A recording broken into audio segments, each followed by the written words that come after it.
Bismillahirrahmanirrahim. Assalamualaikum warahmatullahi wabarakatuh.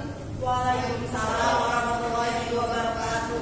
Alhamdulillahirrahmanirrahim. Puji dan syukur marilah kita panjatkan kehadirat Allah Subhanahu wa taala, karena atas berkat rahmat dan hidayahnya kita dapat berkumpul bersama dalam acara press conference pada hari ini. Rekan-rekan media yang saya hormati, terima kasih atas kehadirannya. Dalam forum ini kami akan menyampaikan beberapa hal terkait dengan pemberitaan saat ini yang menyebutkan bahwa aksi cepat tangkap atau ACT diduga melakukan penyelewengan dana donasi publik. Pertama-tama yang ingin kami sampaikan adalah permohonan maaf yang sebesar-besarnya kepada masyarakat. Mungkin beberapa masyarakat kurang nyaman dengan adanya pemberitaan yang sedang terjadi saat ini. Kemudian yang kedua, kami juga ucapkan terima kasih kepada majalah Tempe atas semua pemberitaan yang telah dilakukan. Karena di atas semuanya, pemberitaan itu mestinya menjadi manfaat bagi kita semua. Banyak pelajaran berharga yang dapat kita ambil dari kejadian ini. Teman-teman sekalian, para awak media yang saya hormati, ada beberapa poin yang perlu kami sampaikan dalam press conference pada hari ini. Yang pertama adalah kami ingin menyampaikan tentang kelembagaan aksi cepat tangkap atau ACT. Kami perlu sampaikan di forum ini bahwa aksi cepat tangkap adalah lembaga kemanusiaan yang memiliki izin dari Departemen Kemensos, bukan dari Amil Zakat yang izinnya dari Basnas atau Kemenag. Jadi ini perlu kami sampaikan supaya kita memahami posisi dari lembaga aksi cepat tangkap ini. Dan aksi cepat tangkap ini adalah NGO, Non-Governmental Organization, yang sudah berkiprah di 47 lebih negara di dunia. Aksi cepat tangkap ini membersamai masyarakat melalui berbagai program kemanusiaan, baik program kesehatan, pendidikan, ekonomi, juga emergensi kebencanaan. Jadi ini perlu kami sampaikan di awal karena mungkin beberapa pemberitaan memerlukan posisi dari kelembagaan aksi cepat tangkap itu sendiri. Kemudian yang kedua, kami ingin sampaikan kepada teman-teman semua berkaitan langsung dengan kondisi lembaga saat ini. Yang pertama mengenai kondisi keuangan lembaga. Kondisi lembaga kita alhamdulillah bersyukur kepada Allah Subhanahu wa taala, aksi cepat tangkap dalam kondisi yang baik-baik saja. Mungkin dari beberapa pemberitaan menyebutkan bahwa lembaga ini sedang mengalami limbung atau lain sebagainya. Kami sampaikan insya Allah lembaga ini sedang berjalan baik-baik saja. Dan kita bersyukur secara keuangan aksi cepat tangkap konsisten sejak tahun 2005 hingga kini.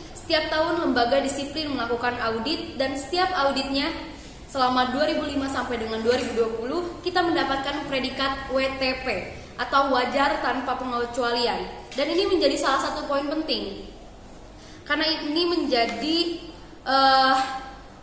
opini terbaik yang diberikan oleh auditor KAP atau kantor akuntan publik untuk menunjukkan bahwa tata kelola lembaga ini berjalan dengan baik. Dan gelar predikat WTP ini kami sudah publikasikan di website kami. Teman-teman media bisa melihatnya di act.id. Jadi sebenarnya siapapun bisa melihat di sana. Maka jika ada yang bertanya seperti apa pengelolaan ACT, sebenarnya sudah kami publish sebagai bagian dari transparansi lembaga ini kepada publik. Kemudian yang kedua mengenai sumber daya manusia lembaga. Alhamdulillah kita bersyukur SDM kita dalam kondisi yang baik-baik saja, tidak ada tekanan dan dalam kondisi kesadaran yang sangat baik. Namun sejak pandemi Covid, bukan cuma lembaga kami, tapi juga perusahaan-perusahaan dan lembaga-lembaga lainnya pasti mengalami dampak dari Covid tersebut. Sehingga di awal 2021 kami memiliki jumlah sumber daya manusia sebanyak 1.688 dan kini tinggal 1.128. Adanya pengurangan ini kami lakukan untuk meningkatkan produktivitas kerja di samping kita juga mengoptimalkan beberapa kondisi karyawan karena pandemi. Selanjutnya terkait dengan beberapa kondisi yang sempat dipublikasikan oleh majalah Tempe tentang kejadian 11 Januari. Kami ingin sampaikan bahwa kejadian 11 Januari ini adalah kemauan dari seluruh pimpinan lembaga. Jadi bukan hanya di kantor pusat, tetapi juga dari cabang-cabang juga mengajukan. Kami semua berkumpul di Jakarta Kemudian memberikan nasihat juga masukan kepada pimpinan yang sebelumnya atas beberapa kondisi kepada pimpinan yang sebelumnya, sehingga pada waktu itu kita bersyukur alhamdulillahnya Bapak Ahyudin menandatangani surat pengunduran dirinya. Kami juga dibersamai oleh Dewan Syariah yang sebagai bagian. Jadi kalau yang diberitakan ada yang sampai mengeluarkan kata-kata kasar, sampai menunjuk-nunjuk dan lain-lain, kami sampaikan itu tidak terjadi di forum itu. Maka dari itu kami perlu sampaikan untuk menepis beberapa informasi seolah-olah yang pada tanggal 11 Januari itu terjadi semacam kudeta atau suasana yang tidak mengenakan. Nah, selanjutnya mengenai beberapa fasilitas dan juga gaji yang diberikan kepada SDM. Kami sampaikan sejak tanggal 11 Januari 2022 kita berhasil melakukan banyak perubahan-perubahan dan juga penyesuaian gaji, juga fasilitas-fasilitas yang diberikan kepada SDM di lembaga. Jadi jika teman-teman kemarin sempat mendapat catatan mengenai fasilitas dan juga gaji yang diberikan kepada SDM, kami juga sudah sampaikan hal tersebut kepada majalah Tempe, bahwa angka yang disampaikan itu tidak benar, tidak tepat seperti apa adanya. Tapi sepertinya mungkin memang tetap dipublikasi ya, oleh majalah Tempe. Jadi ingin kami sampaikan bahwa telah terjadi penyesuaian gaji di lembaga ini. Dan perlu kami sampaikan juga untuk transparansi, pimpinan itu terjadi pengurangan sekitar 50-70%. Ini menjadi bukti bahwa adanya spirit perbaikan-perbaikan yang terjadi sejak bulan Januari, bukan hanya sejak majalah Tempe memberikan pemberitaannya. Dan kami juga ingin sampaikan kepada teman-teman semua seperti apa performance dana yang kami himpun. Dana operasional yang kami ambil untuk operasional lembaga di tahun 2020 supaya rampung ya dengan apa yang sudah diberitakan. Dana yang kami terima sebesar 519 miliar. Dan kalau teman-teman lihat, kami sampaikan itu bisa dilihat di laporan keuangan 2005 sampai dengan 2020. Itu ada di website kita act.id. Kami juga ingin sampaikan bahwa rata-rata operasional untuk gaji karyawan atau pegawai di aksi cepat tangkap ini dari 2017 hingga 2021 rata-rata yang kami ambil adalah 13,7%. Dan beberapa fasilitas juga yang kami ingin sampaikan kepada teman-teman karena sempat beredar bahwa fasilitas yang diberikan kepada pimpinan, misalnya lembaga pimpinan ini levelnya ini, kendaraannya ini, levelnya ini, kendaraannya ini, kami sampaikan sejak Januari itu telah terjadi kejadian masa transisi ini, kami sudah menurunkan fasilitas operasional kami. Dan ini juga kami sudah kurangi habis pajak kami supaya lembaga fokus terhadap program-program lembaga. Kami juga ingin menyampaikan secara lugas karena sudah disebutkan ya disebutkan kendaraannya di publik oleh majalah Tempe. Oleh karena itu kami ingin mengklarifikasi untuk level ketua yayasan atau presiden ACT itu menggunakan aktif kendaraan berupa Innova lama. Dan Innova ini merupakan sewaan. Juga untuk vice president kami berikan operasional, bukan untuk pribadi. Itu berupa Avanza atau Expander. Ini pun lagi-lagi semuanya menjadi inventaris lembaga. Dan sebagian besar juga kami masih sewa dari beberapa vendor.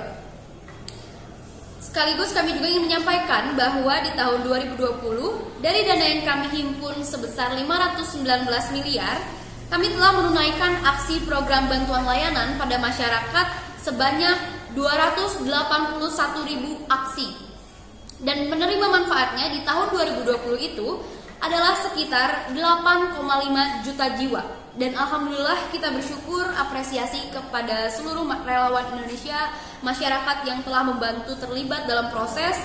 Walau tidak semuanya kami record, itu sudah berjumlah 113.565 relawan. Kami sampaikan apresiasi yang sebesar-besarnya, terima kasih. Dan mungkin juga teman-teman di sini awak media juga pernah ikut ya membantu dalam aksi-aksi kemanusiaan tersebut. Nah mungkin itu saja barangkali yang dapat kami sampaikan. Bagi awak media yang ingin bertanya silahkan acukan tangan. Baik, yang memakai jas navy terlebih dahulu. Baik, terima kasih sebelumnya Nurul Aulia dari Media Trans TV.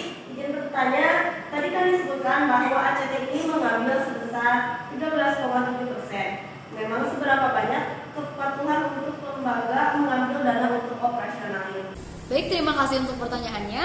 Izin menjawab. Kalau teman-teman pelajari dalam konteks lembaga zakat, karena dana yang dihimpun adalah dana zakat, maka secara syariat diperbolehkan diambil sebesar 1/8 atau 12,5%. Nah, dan ini dijadikan oleh kami sebagai patokan, karena sebenarnya secara umum, secara khusus itu tidak ada patokan untuk seberapa besar dana operasional yang dapat lembaga kami ambil.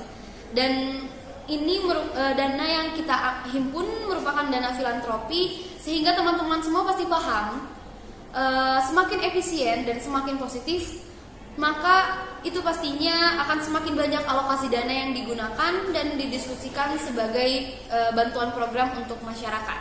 Lalu kenapa dan bagaimana bisa akhirnya ACT mengambil 13,7%?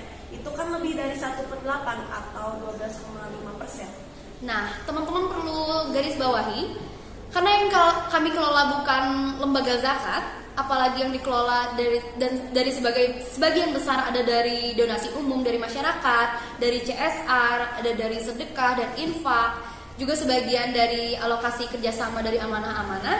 Jadi pada waktu kami mengalokasikan dana untuk kebutuhan program, karena anak cabang kami terdapat 78 di Indonesia dan 47 lebih di luar Indonesia, maka dana yang diperlukan untuk operasional tentunya lebih banyak untuk operasional, sehingga kami mengambil bagian dari dana non zakat, misalnya dari infak, dari sedekah, dari donasi umum, sehingga semestinya patokan sebenarnya bukan dari fasilitas atau gaji berapa, apalagi sejak Januari telah terjadi pemotongan yang secara signifikan yang telah kami lakukan. Begitu. Baik, terima kasih. Kita taruh dulu ya. Next ke pertanyaan selanjutnya, silakan. Saya Bu. Silakan yang memakai kemeja hitam. Oke. Baik, terima kasih sebelumnya untuk perkenalkan diri. Nama saya Imam Muhammad Dwi Saputra. Saya dari media Mams. Bagaimana dengan kendaraan-kendaraan yang disebutkan dalam pemberitaan tentang adanya Alphard atau Pajero Sport atau yang lain? Karena tidak mungkin majalah Tempo mengarang hal itu, bisa dijelaskan? Baik, terima kasih untuk pertanyaannya. Untuk masalah kendaraan-kendaraan, kami beli ini untuk lembaga, bukan untuk perorangan. Dan lembaga ini mempergunakan kendaraan ini untuk memuliakan beberapa tamu-tamu, seperti ustadz, tokoh-tokoh masyarakat yang dari luar kota yang kami jemput dari bandara. Dan itu agar lebih maksimal untuk melayani masyarakat, juga tamu-tamu terhormat kami. Dan sedangkan untuk Pajero Sport, mobil sport, teman-teman perlu ketahui, lembaga ini, Aksi Cepat Tangkap ini merupakan lembaga kemanusiaan, lembaga kebencanaan, yang mana kita pasti menerobos masuk ke daerah-daerah yang rumit, menerjang banjir, menerjang perbukitan yang menanjak. Jadi kami perlu kendaraan yang kuat, bukan untuk bermewah-mewahan, tapi untuk kami di lapangan. Dan perlu kami sampaikan lewat forum ini bahwa sejak 11 Januari 2022 semua kendaraan itu telah kami jual untuk menutupi beberapa kewajiban-kewajiban program lembaga. Seperti itu. Baik, terima kasih. Selanjutnya pertanyaan yang selanjutnya. Silakan Ibu yang memakai kerudung kuning. Baik, terima kasih atas kesempatannya. Perkenalkan, saya Miss Syifa dari Sinius ingin bertanya.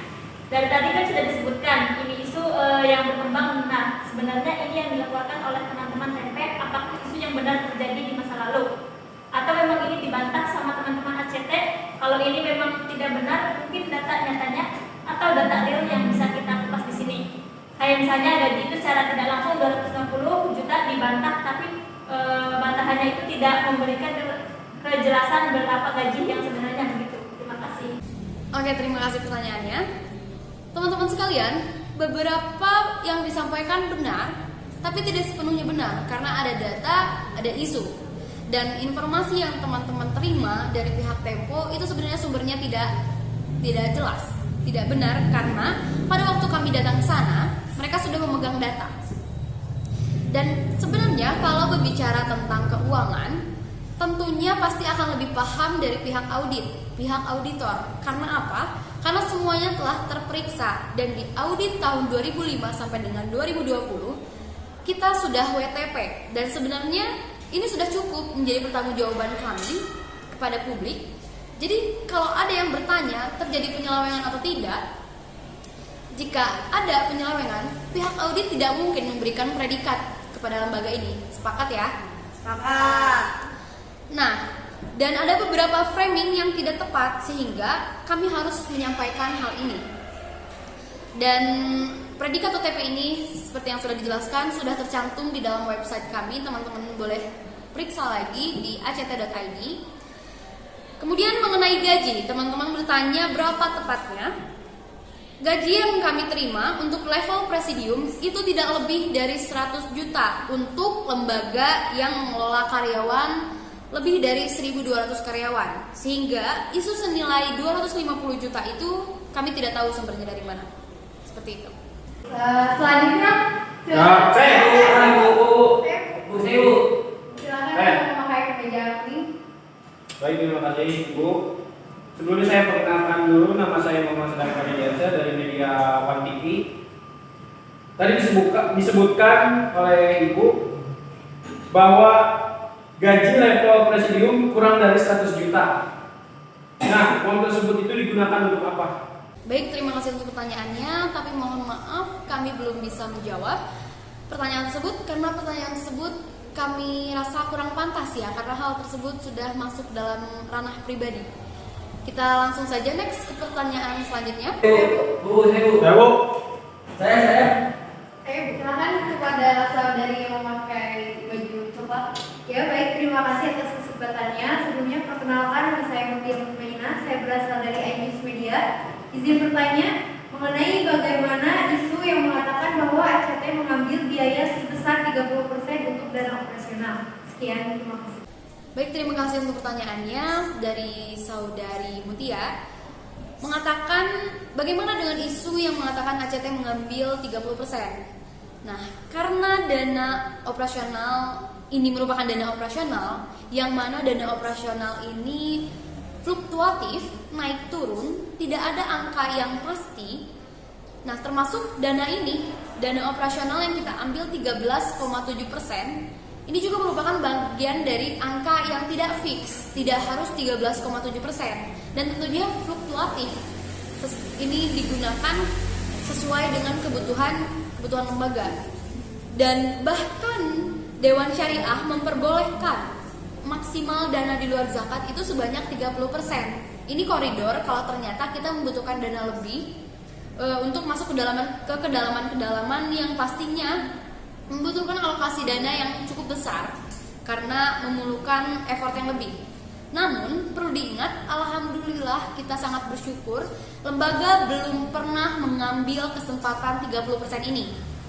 Itu makanya penting kita sampaikan, kita bersyukur dan akan terus efisien di angka 13,7%. Hal ini perlu ditegaskan supaya masyarakat tidak mendapatkan info yang tidak benar ya. Seperti itu. Oke, pertanyaan selanjutnya silakan angkat. Saya Bu. Silakan yang kemeja. Terima kasih Bu untuk waktunya. Saya Muhammad Iqbal Farizi dari media Bantu. Tadi sudah disebutkan oleh Ibu sendiri bahwasanya ada pengurangan anggota dengan jumlah yang semulanya SDM 1688 dikikis sehingga 1128. Apa saja kriteria yang dipilih oleh ACT dan dalam hal pengurusan SDM itu sendiri? Terima kasih. Baik, terima kasih pertanyaannya Saudara Iqbal. Tapi kami mohon maaf sebesar-besarnya kami tidak bisa menjawab pertanyaan tersebut. Tidak sekarang karena pertanyaan tersebut keluar dari konteks pembahasan dalam forum ini. Maka dari itu kita lanjut saja ke pertanyaan selanjutnya. Silakan. Baik, terima kasih. Perkenalkan, saya Muhammad Gajah dari media MNC. Izin bertanya, soal adanya dugaan dari PPATK yang menyebut sebagian dana ACT itu disalurkan untuk teroris. Bagaimana respon dari ACT itu sendiri? Terima kasih. Baik, terima kasih untuk pertanyaannya.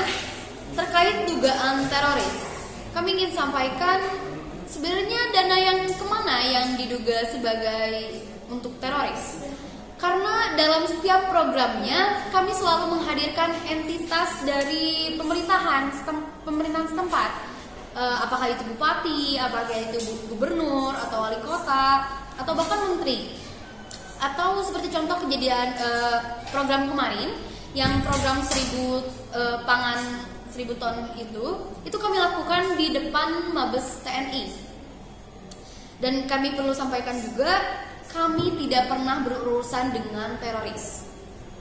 Kayak misalnya kemarin waktu ke Suriah, ada yang bertanya teman-teman, apakah ACT menyalurkan dana ke pemerintah Syiah atau kepada pemberontak ISIS? Kami ingin sampaikan, kemanusiaan itu tidak boleh menanyakan hal seperti itu. Tidak boleh menanyakan siapa yang kami bantu. Jadi yang kami bantu itu seperti orang tua yang sakit, anak-anak yang kelaparan, anak-anak yang terlantar, korban perang. Dan kami tidak pernah bertanya, apakah kamu Syiah, apakah kamu teroris, apakah kamu ISIS? Karena hal itu tidak penting untuk kami. Jadi kalau dibawa kemana-mana, jujur kami sering bingung karena diduga sebagai dana teroris itu dana yang kemana? Itu yang perlu kami sampaikan. Pertanyaan lain, silakan, ada yang mau bertanya? Ada. Silakan yang di belakang. Baik, terima kasih. Perkenalkan, saya Muhammad Reza dari media RCTI. Kenapa baru terjadi perubahan setelah 17 tahun kepemimpinan? Terima kasih. Oke, terima kasih untuk pertanyaannya. Saya jawab ya. Kami melihat ada beberapa kebijakan-kebijakan yang mulai agak mengkhawatirkan untuk lembaga, dan juga memang gaya kepemimpinan beliau yang one man show atau yang agak otoriter itu membuat kondisi lembaga secara organisasi terjadi ketidaknyamanan, sehingga disepakati dan akhirnya beliau memilih untuk mengundurkan diri. Seperti itu. Cukup ya? Cukup. Itu saja yang bisa kami sampaikan kepada teman-teman semua, supaya isu-isu yang beredar dan informasi yang berkembang tidak mengganggu lembaga ini untuk terus melayani masyarakat. Dan mohon doanya juga kepada teman-teman semua, pasca pergantian kepemimpinan di lembaga ini, saya mewakili lembaga dan juga keluarga besar berkesempatan ingin menyampaikan permohonan maaf yang sebesar-besarnya kepada masyarakat semua, yang mungkin ada beberapa masyarakat yang merasa kurang nyaman dengan pemberitaan ini, dengan permasalahan yang ada. Tapi yang paling penting kami ingin sampaikan sebenarnya spirit dan konsistensi kami untuk kedepannya, perbaikan sejak awal tahun hingga kini terus menjadi hal penting bagi kami. Semoga di tahun ini kami dapat berupaya semaksimal mungkin supaya dana operasional yang kami ambil itu berkurang sehingga 0%. Kami harap entah itu dari dana zakat, infak, filantropi umum ataupun wakaf, semua akan kembali kepada masyarakat 100%. Dan tentunya perlu kami mendapatkan dukungan dari teman-teman semua, dari masyarakat, supaya kami bisa melakukan maksimalisasi bantuan kepada masyarakat dengan sebaik-baiknya. Baik rekan-rekan media yang terhormat, terima kasih untuk kehadirannya. Semoga informasi ini cukup memberikan informasi yang memastikan masyarakat untuk menepis beberapa isu-isu yang sudah beredar. Semoga menjadi hal yang positif bagi kita semua. Kita tutup saja forum ini dengan membaca Alhamdulillahirrabbilalamin. Terima kasih semuanya. Wassalamualaikum warahmatullahi wabarakatuh. Waalaikumsalam warahmatullahi wabarakatuh.